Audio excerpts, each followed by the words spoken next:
¿Valdrá la pena edificar y sembrar? Pudiera haber sido una pregunta legítima para Noé y su familia. Es por eso, hermano, que en la primer cláusula que nosotros vemos en el pacto de Dios con Noé y la creación, es en primer lugar que Dios se compromete a mantener la estabilidad en la naturaleza. Observen esto en los siguientes versículos. De hecho, en el capítulo anterior se pudo observar esto en el versículo 22, 8:22, dice: mientras la tierra permanezca, no cesarán la sementera y la siega, el frío, el calor, el verano, el invierno, el día y la noche. Hermano, a pesar de que hubo un cambio dramático ahora en la naturaleza por causa del diluvio y todos estos estragos que Dios trajo este juicio, aún así, hermano, a pesar de eso, el Señor se compromete en su fidelidad, en su bondad, a mantener estable el ciclo de la naturaleza. Ahí podemos contemplar, hermano, la providencia de Dios. Dios se compromete a seguir siendo providente en mantener el ciclo de la naturaleza, el ciclo de la vida, las estaciones del año que nosotros podemos contemplar. Seguiría la siembra, la cosecha y cada una de las estaciones, el verano, el invierno, el día y la noche. Entonces, hermano, cuando nosotros vemos este compromiso de Dios, nosotros podemos regocijarnos en esta bondad. Y cada vez que nosotros cambiamos de estación, ¿verdad? Estamos prontos ya a cambiar otra estación, podemos recordar la bondad de Dios. El mundo lo aprovecha, ¿verdad? Para el desenfreno, para la carne, para su propia satisfacción, olvidándose totalmente de Dios. Pero los creyentes, hermano, cada vez que amanece, cada vez que experimentamos frío y calor, podemos recordar, hermanos, que un día Dios quiso traer un juicio severo a la humanidad. Pero a pesar de esos cambios dramáticos, Dios sigue manteniendo el ciclo en su creación, las estaciones. Aunque inclusive escuchamos a nuestro alrededor, ¿verdad? Rumores de un cambio climático, de situaciones catastróficas que se pudieran desencadenar, ¿verdad? En los siguientes años, en las siguientes décadas. Y a veces nos puede embargar el temor, ¿verdad? Al escuchar todos estos rumores. Escuchábamos rumores inclusive de un tiempo de escasez, donde habría escasez en la producción y probablemente no nos llegarían ciertos alimentos. La realidad, hermanos, es que seguimos observando día tras día la bondad de Dios. Y no vemos escasez. No sabemos un día esto ocurrirá, pero lo que seguimos viendo es la bondad de Dios. Ayer les decía a los varones, ¿verdad? Hermanos, yo no veo escasez, yo veo ahora el tomate a 2 kilos por 10 pesos. No hay escasez, hay abundancia, por eso lo tienen que rebajar a ese precio, porque hay mucha producción. Bueno, lo cierto es que vemos la bondad de Dios día tras día. Dios se comprometió con Noé y el resto de la creación a mantener la estabilidad. Y esa es la primera cláusula de su compromiso. Número 2, Dios reitera su mandato de multiplicar la raza humana. Y vemos un nuevo comienzo, hermano, porque este mismo mandato Dios se lo da, ¿recuerda a quién? A Adán, ¿verdad? A Adán le dice en Génesis 1:18 que se multipliquen, que fructifiquen y se multipliquen en la tierra. En el capítulo 8 también vemos el mismo mandato de Dios, ¿verdad? Dios le dice a Noé que se multipliquen, que sean fructíferos. Y ahora lo vemos reiterado en el capítulo 9, versículo 1, dice: bendijo Dios a Noé y a sus hijos y les dijo: fructificad y multiplicaos y llenad la tierra. En versículo 7 también lo dice: mas vosotros fructificad y multiplicaos, procread abundantemente en la tierra y multiplicaos. en ella. Hermano, este es un mandato que está expresado dentro de este pacto de Dios con Noé, en estas cláusulas. Dios está mandando, como mandó a Adán, a que se multipliquen, a que llenen la tierra, que se multipliquen en abundancia, con un propósito. Dios está reiterando su propósito. Y aunque sí vemos un nuevo comienzo y si pudiéramos decir tal vez una nueva era en un sentido, pero el propósito de Dios se mantiene. Dios no ha cambiado de planes. La maldad del hombre, hermano, no hizo que Dios cambiara de planes. Dios no puede fracasar en su plan y Dios reitera su propósito. ¿Por qué es que Dios manda al hombre a multiplicarse y llenar la tierra? Hermano, este pasaje nos va a decir algo más adelante, ¿verdad? Pero también ya lo pudimos contemplar en los primeros capítulos de Génesis, que Dios creó el hombre a su imagen y semejanza. Es decir, que el hombre, el ser humano llegó a ser como Dios en varias maneras y tenía la función de representar a Dios en su creación. El hombre fue creado distinto del resto de la creación, ¿se acuerda? Fue creado de una manera especial. Dios lo formó del polvo como un alfarero y lo puso para representar la imagen de Dios en la tierra. Y aún, hermano, aunque el hombre experimentó la caída en capítulo 3 y fracasó en su función como representante, es cierto que ahora hay una imagen distorsionada en el hombre, ya no es lo que era a una imagen perfecta de alguna manera, ¿verdad? Que representaba a Dios. El pecado ha distorsionado al ser humano, sus relaciones, tanto que vimos hasta dónde llegó en su maldad. Sin embargo, hermano, Dios sigue reiterando que su propósito es que el hombre le siga representando en su creación. El hombre no ha perdido la imagen de Dios en sí mismo. Sí ha cambiado, ha sido distorsionada, pero los seres humanos seguimos siendo a imagen de Dios. Y esto lo podemos observar en muchas maneras, ¿verdad? Todavía como seres humanos, de alguna manera tenemos ciertas características de cómo es Dios, ¿verdad? La inteligencia, todavía cierta bondad en algunas personas, principios morales, ¿verdad? Que están ahí en la conciencia del ser humano. Dios mantiene su propósito, hermano, realmente de extender su gloria a través de la humanidad por toda la tierra. La razón por la que Dios les dice que se multipliquen y llenen la tierra no es solamente porque Dios quiere, ¿verdad?, que el ser humano procree en abundancia y haya muchas personas. No, la intención de Dios es que su gloria sea extendida a través de toda la tierra.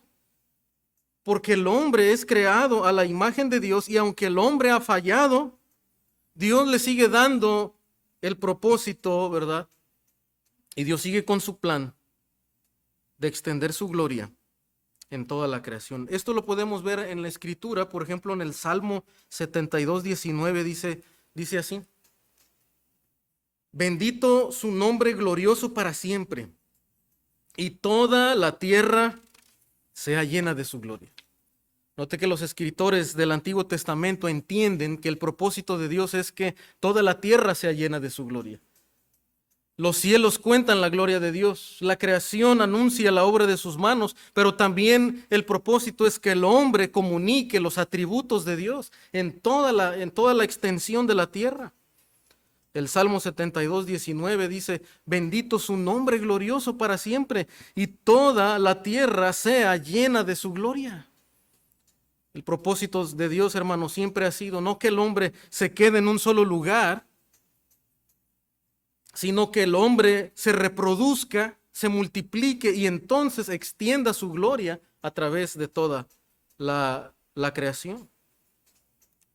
Por el contrario, hermanos, observe que en esta lucha que hemos visto que se ha suscitado desde los orígenes, el poder del maligno con los propósitos de Dios, el plan de hecho del enemigo siempre ha sido pervertir la sexualidad de tal manera que obstruya la procreación y la multiplicación de la imagen de Dios.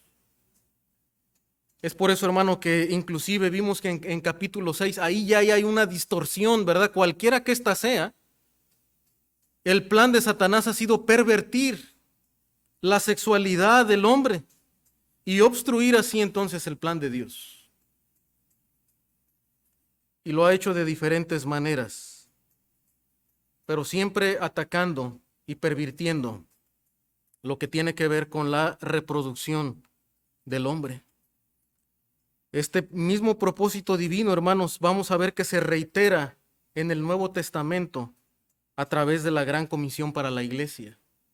¿Qué le dice Dios a la iglesia? Id por todo el mundo, ¿verdad? Y predicad el evangelio y hagan discípulos, es decir, que formen personas que sean semejantes a Cristo, que tengan la imagen de Cristo en ellos, sean discípulos y entonces se extiendan a través de todo el mundo. Y vemos que este es el mismo propósito reiterado en Hechos, y aun cuando la iglesia, ¿verdad?, está ahí en Jerusalén y están ahí disfrutando la comunión en Jerusalén, ahora Dios trae persecución para que se extiendan. El propósito de Dios nunca fue que su pueblo se quedara en un solo lugar, sino que salieran y llevaran su gloria por todo el mundo. Dios mandó en este pacto a que el ser humano se reprodujera. Es el propósito de Dios, hermano, la procreación. Por eso Dios honra el matrimonio. Honroso sea, dicen todos, el matrimonio y el lecho sin mancilla, porque a través del matrimonio aprobado por Dios, Dios también trae la bendición del nacimiento, de la reproducción. Y cuando mujeres, ¿verdad?, crean a sus hijos en instrucción bíblica, ¿verdad?, están creando discípulos de Cristo, están llevándolos a la imagen de Dios y cumpliendo el propósito divino que se ha mostrado desde el principio, desde Adán y desde Noé. Y número 3, hermanos, en estas cláusulas del pacto del compromiso divino, Dios confirma el dominio humano sobre los animales. Dios confirma el dominio humano sobre los animales. Noten el versículo 3, dice, bueno, desde el versículo 2 dice, el temor y el miedo de vosotros estarán sobre todo animal de la tierra y sobre toda ave de los cielos, en todo lo que se mueve sobre la tierra y en todos los peces del mar. En vuestra mano son entregados. Todo lo que se mueve y vive os será para mantenimiento. Así como las legumbres y plantas verdes, os lo he dado todo, os lo he dado todo, pero carne con su vida, que es su sangre, no comeréis. Dios está confirmando, ratificando la misma libertad que le dio a Adán, ¿verdad? Esto lo vimos en Génesis 1:28. Dios le dijo a Adán, señoreen sobre los peces del mar. Es decir, ejerzan dominio. Dios dio a Adán la tarea de ser un representante de la gloria de Dios, pero también un mayordomo. Él tendría señorío sobre la creación de Dios. Representaría el gobierno de Dios en la tierra de Dios. Ese era el propósito para el hombre. Y lo ratifica con Noé. Y aunque él fracasó, Dios le da la oportunidad una vez más de administrar correctamente su creación, ejercer un gobierno justo sobre ella. Desde luego, esto lo veremos, hermano, a través de Jesucristo, quien es la imagen perfecta del Padre y quien dominará eternamente y para siempre. Sin lugar a duda, aún después de los días de Noé, vamos a ver que el gobierno humano fracasa una y otra vez. Y aún aunque a veces vemos en los tiempos de Israel reyes buenos, algunos buenos, pero terminan en fracaso. Abundan los reyes que quieren hacer su propia voluntad. Pocos son los reyes que quieren seguir estar sometidos a la palabra de Dios. Y aun cuando parece que van a terminar bien, terminan en fracaso. Esa es la historia de la humanidad. Pero Dios, hermano, nos promete a través de Jesucristo, ¿verdad? Ese segundo Adán, ese segundo Noé también, ¿verdad? Nos promete un gobierno justo y perfecto que dominará eternamente y para siempre. Noten Daniel capítulo 7, versículos 9 al 14, habla precisamente de Jesucristo, profetiza el gobierno de Jesucristo y cómo le ha sido dado dominio. La visión de Daniel en estos versículos dice lo siguiente: estuve mirando hasta que fueron puestos tronos y se sentó un anciano de días, cuyo vestido era blanco como la nieve y el pelo de su cabeza como lana limpia. Su trono llama de fuego y las ruedas del mismo fuego ardiente. Un río de fuego procedía y salía de delante de él.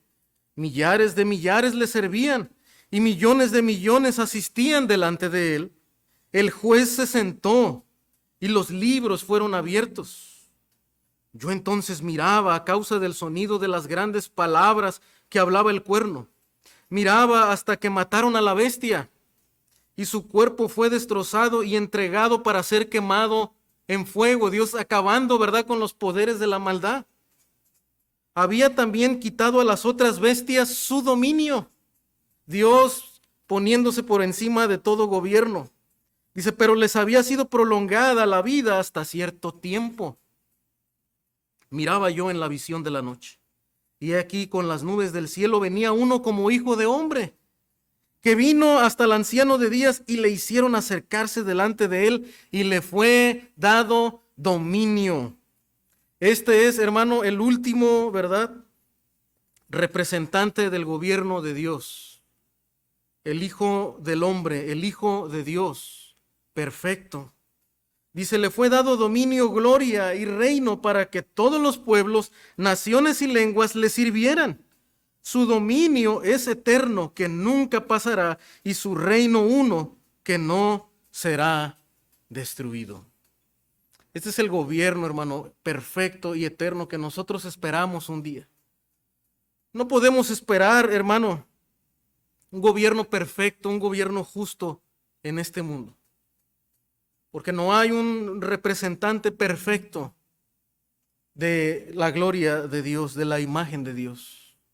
Y solamente Jesucristo será ese verdadero representante de la gloria de Dios. El mismo Dios hecho carne, la imagen misma de su sustancia, como dice el apóstol Pablo.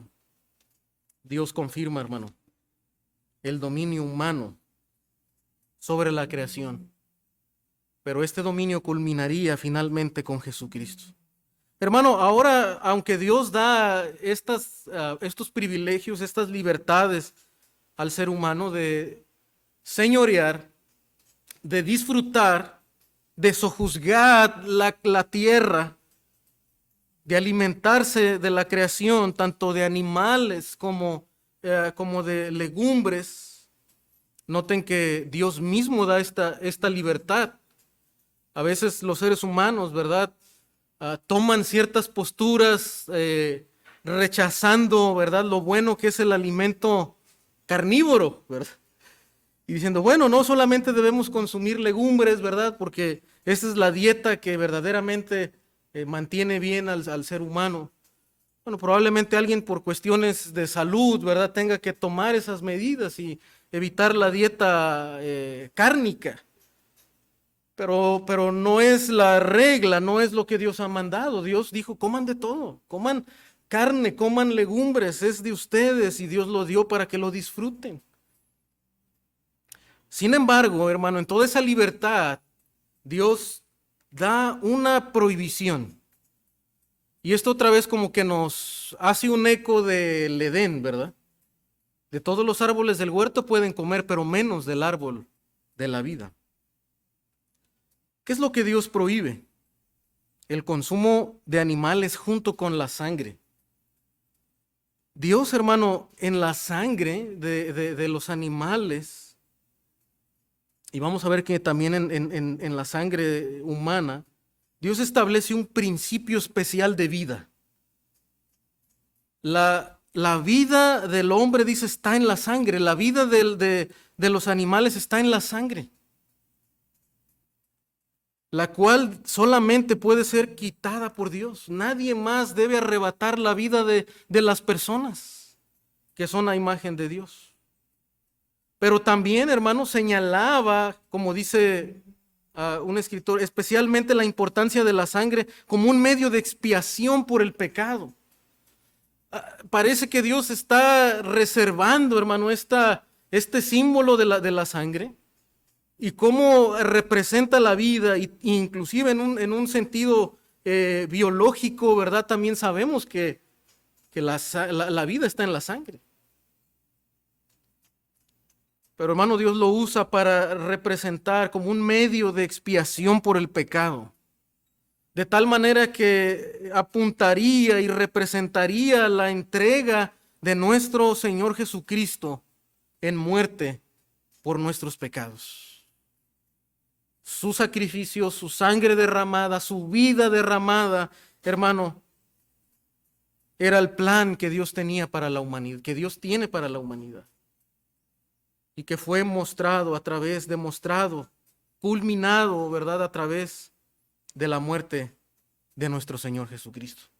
Y parece que el Señor por eso está poniendo, ¿verdad? Un sentido sagrado en la sangre, aún de los animales,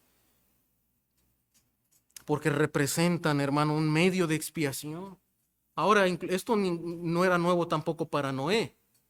Noé, inmediatamente que sale del arca, ofrece sacrificios a Dios. Él ya había escuchado, ¿verdad?, de cómo sus ascendientes, ¿verdad?, también practicaban esto. Dios había puesto ya este principio cuando vistió a Adán y a Eva de pieles de animales, derramando también sangre de animales. Hermano, ahora esta prohibición se reitera en el Antiguo Testamento en 9 ocasiones, es decir, de no consumir la sangre de los animales. Israel no debería comer ahogado, ¿verdad? Tenían que ser animales que previamente les hubieran ya sacado la sangre. Y esta prohibición se reitera por lo menos en 9 ocasiones de manera contundente en el Antiguo Testamento.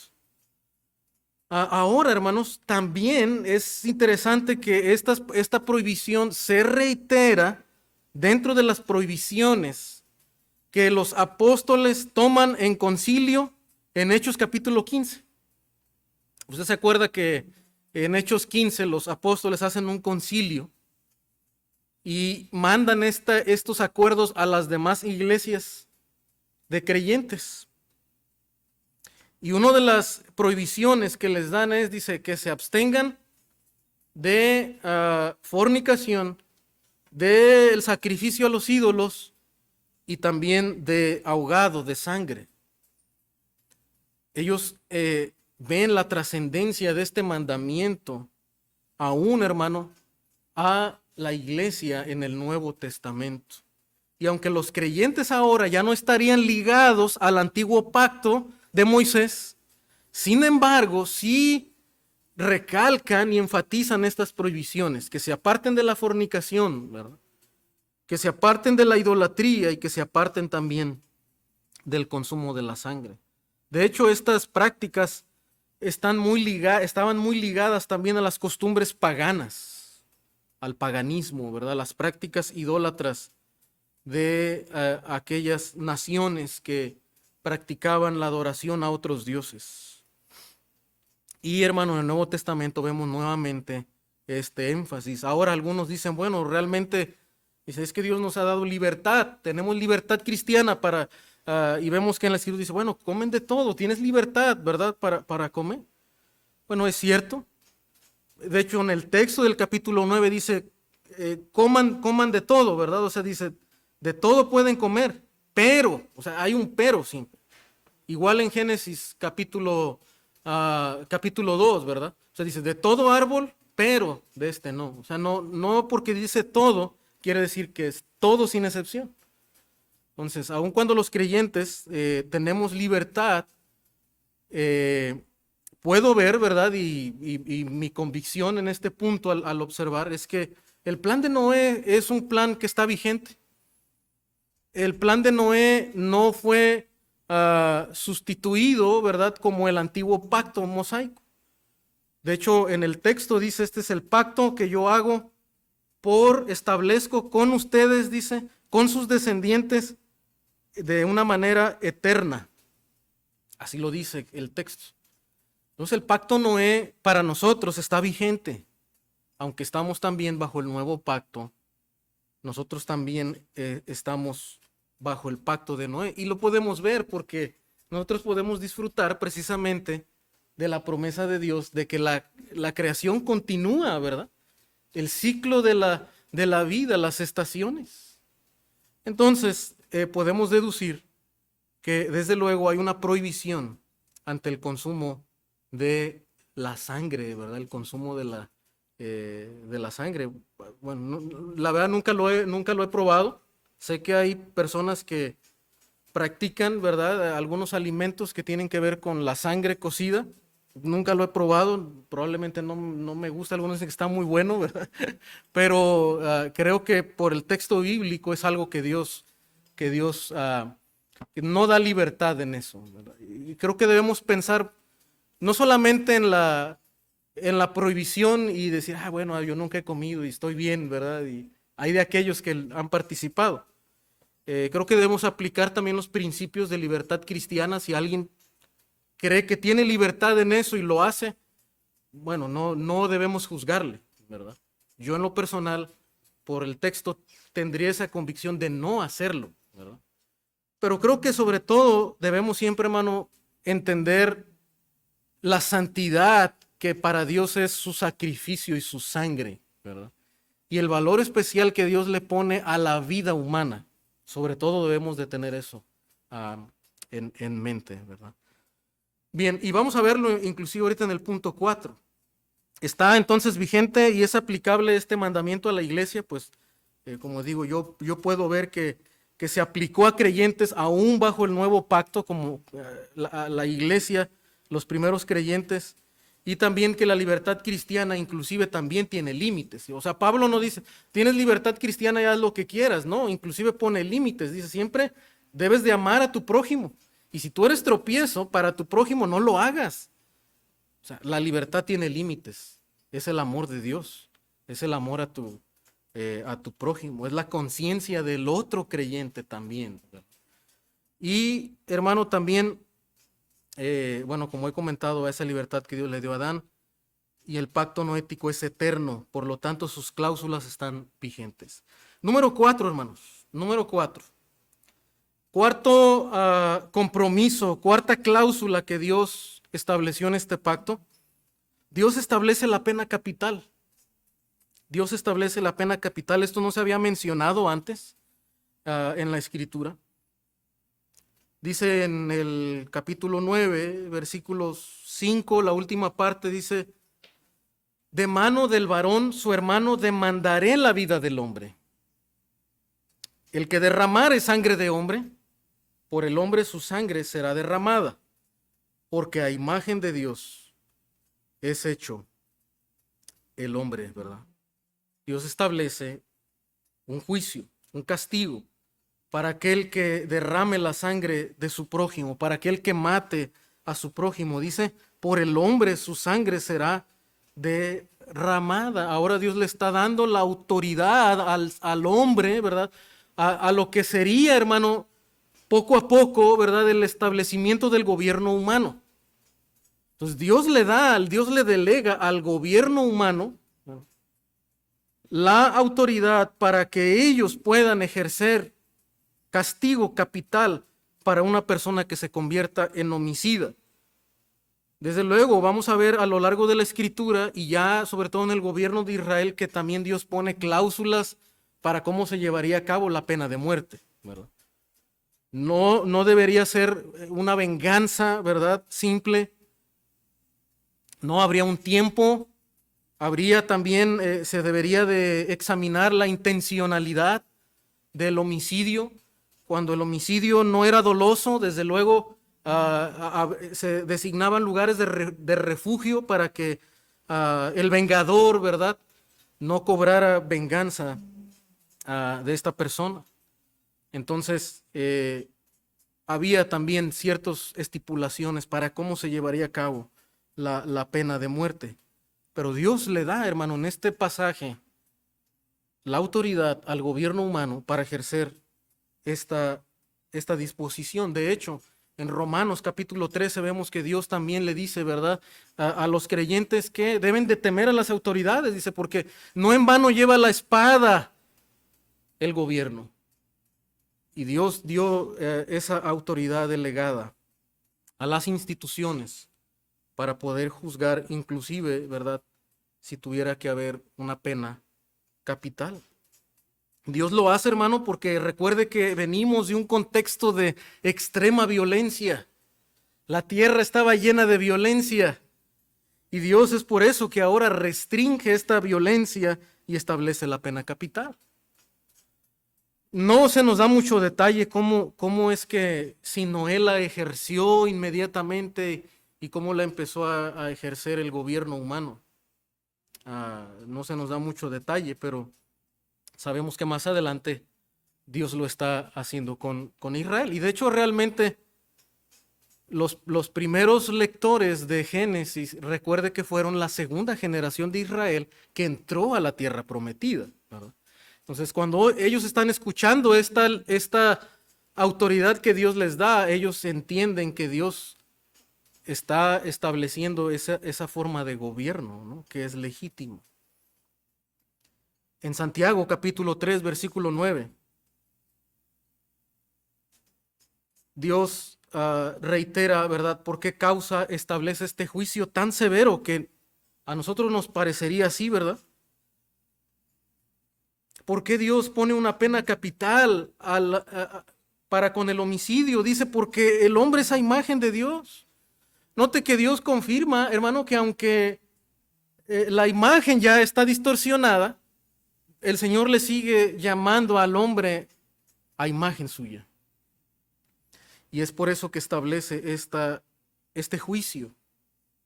En Santiago capítulo 3, versículo 9 dice, cuando habla acerca de cómo a veces ofendemos a otros, de cómo hacemos mal uso de las palabras, dice, con ella bendecimos al Dios y Padre, y con ella maldecimos a los hombres que están hechos a la semejanza de Dios. Note que Santiago ahora inclusive va a las palabras, ¿verdad? Por eso también Jesús dijo, ni siquiera digas necio o tonto a tu hermano, porque el que lo hace ya es culpable de juicio. Para Dios, hermano, ofender a otra persona es contra la dignidad que Dios le dio al ser humano. Y los creyentes debemos estar convencidos de eso, no solamente por ser mujeres o por ser hombres. Delante de Dios, hombres y mujeres tienen la misma dignidad porque son personas, son vida. Y debemos tener un respeto hacia ellos, tanto hombres y mujeres. Porque para Dios en ese sentido no hay distinción. Desde luego Dios puso funciones distintas para hombre y mujer dentro del matrimonio. Pero en dignidad, los dos son creados a la imagen de Dios. Y cuando los seres humanos atentamos contra la dignidad del hombre, ¿verdad?, estamos pecando contra Dios, contra la imagen y la gloria de Dios puesta en el ser humano. Desde luego, hermano, hoy en día los gobiernos humanos se han apartado totalmente de esta perspectiva de Dios. Y para ellos, ¿verdad?, este tipo de pena, ¿verdad?, no es consistente contra los valores, ¿verdad?, que debe tener la sociedad. Pero no nos debe sorprender por qué la violencia se incremente tanto en épocas de nuestra sociedad.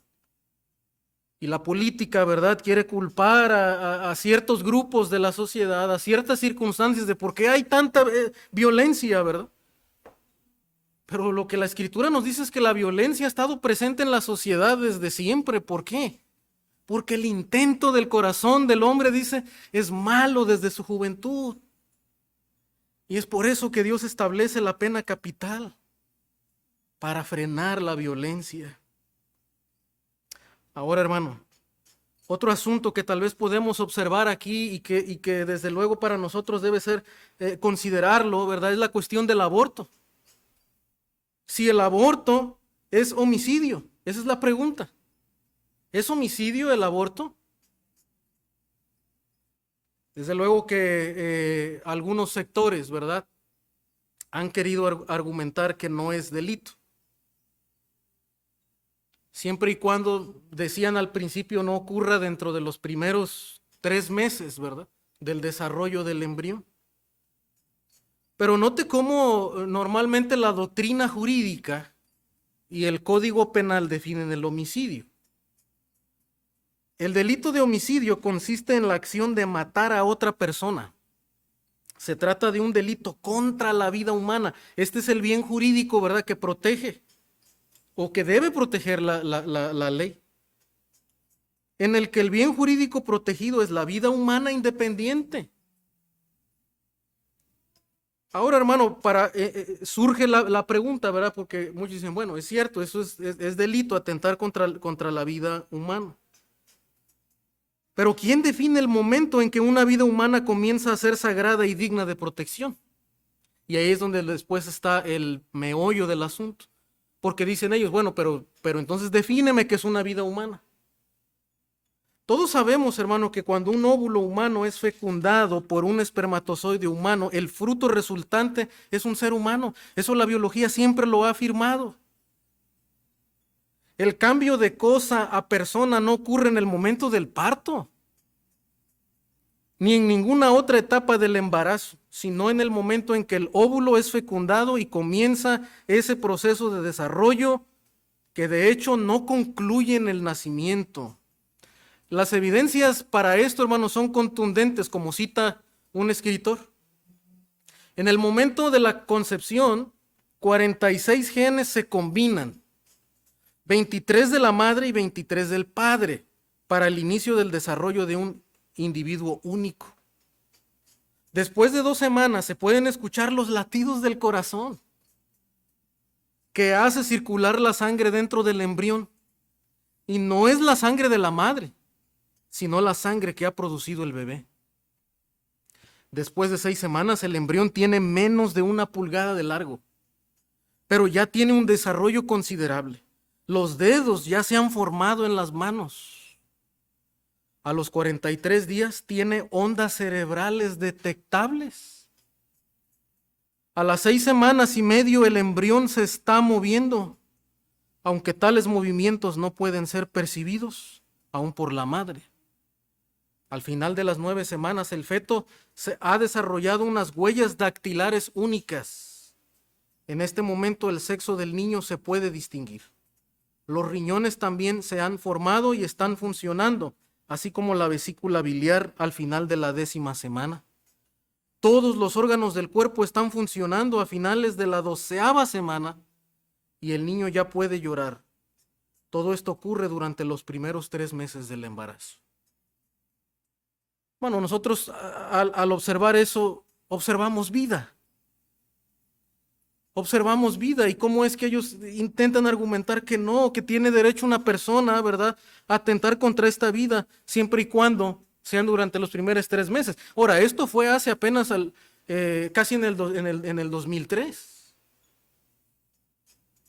En los últimos 2 años, en Canadá se ha legitimado, ¿verdad?, que inclusive una mujer puede decidir en las últimas horas ya del alumbramiento y puede decidir si ella quiere o no tener a ese bebé. Hermano, qué terrible. Pero este es el corazón humano caído. Dios desde luego lo condena. Lo condena.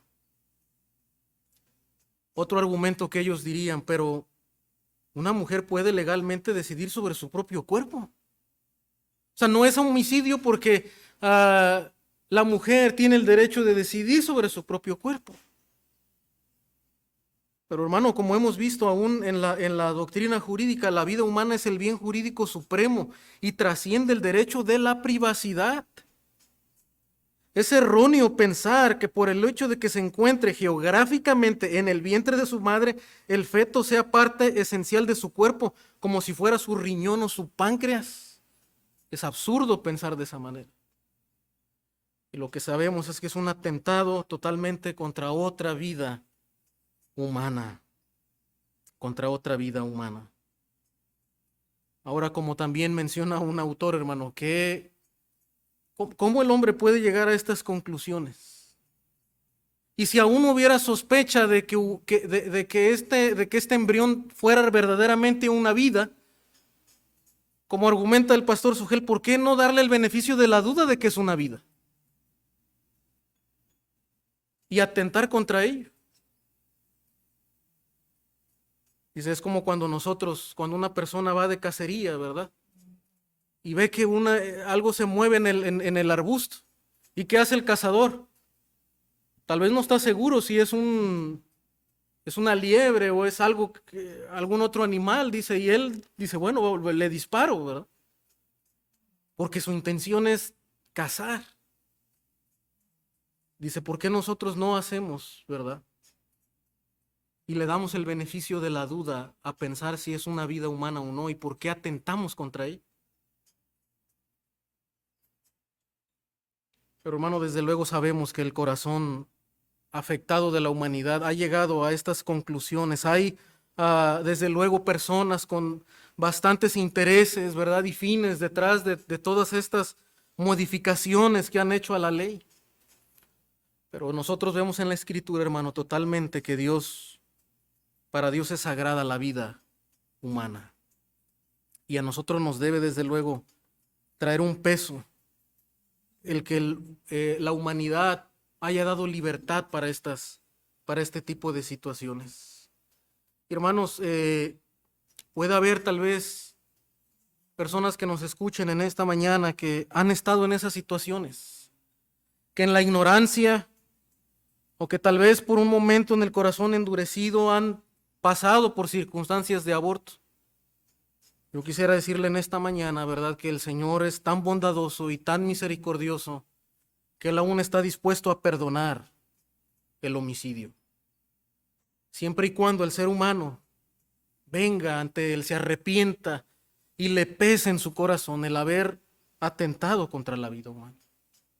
Dios perdona y está dispuesto a hacerlo.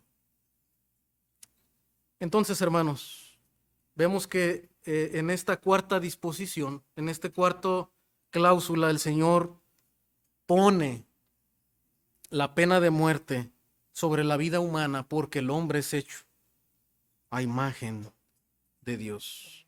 Y como dijimos al principio, hermano, la intención de Dios es que su imagen sea reproducida. Desde luego, sí, a través de la vida biológica, pero para nosotros como hijos de Dios, hermano, también cuando hacemos otros discípulos. Y cada vez que un creyente discipula a otro creyente y lo toma como su hijo espiritual, ¿verdad? Y le ayuda a crecer en el carácter de Dios, está cumpliendo el plan de Dios y el compromiso y la cláusula que Dios estipuló en este pacto. Hermano, que en verdad cada uno de nosotros en esta mañana estemos comprometidos con hacer la obra de Dios.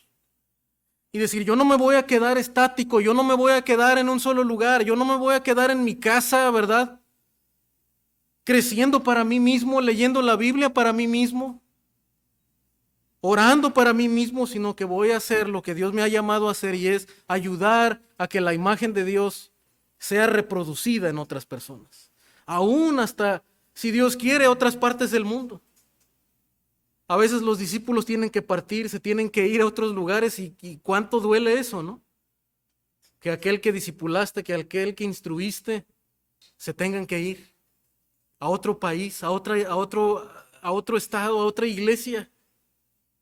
Pero hermano, ese es el plan de Dios. Que la imagen de Él se extienda por toda la tierra, que no nos quedemos en un solo lugar y que busquemos extender su gloria. Y número 5, finalmente, Dios promete no volver a destruir la tierra con agua por causa del hombre. En Isaías 54:9 dice, porque esto me será como en los días de Noé, cuando juré que nunca más las aguas de Noé pasarían sobre la tierra. Así he jurado que no me enojaré contra ti, ni te reñiré, ¿verdad, Dios? Recordando su fidelidad ahora a Israel, a su hijo Israel, y también hace un recordatorio como lo hizo con Noé. Noten cómo el pacto de Noé trasciende, hermanos, a Israel, sus relaciones con Israel, sus relaciones con la iglesia. En 2 de Pedro 3:6 vemos, hermano, que el Señor nos dice, por lo cual el mundo de entonces pereció anegado en agua. Pero los cielos y la tierra que existen ahora están reservados por la misma palabra. ¿Cuál misma palabra? La palabra que Dios le dio a Noé. Dios, hermano, prometió que nunca más volvería a destruir, dice, la tierra con agua.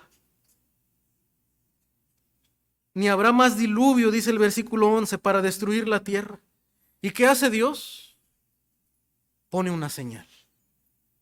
Hermano, ¿y qué palabras tan descriptivas, tan extraordinarias que nos muestran el obrar de Dios, el carácter de Dios?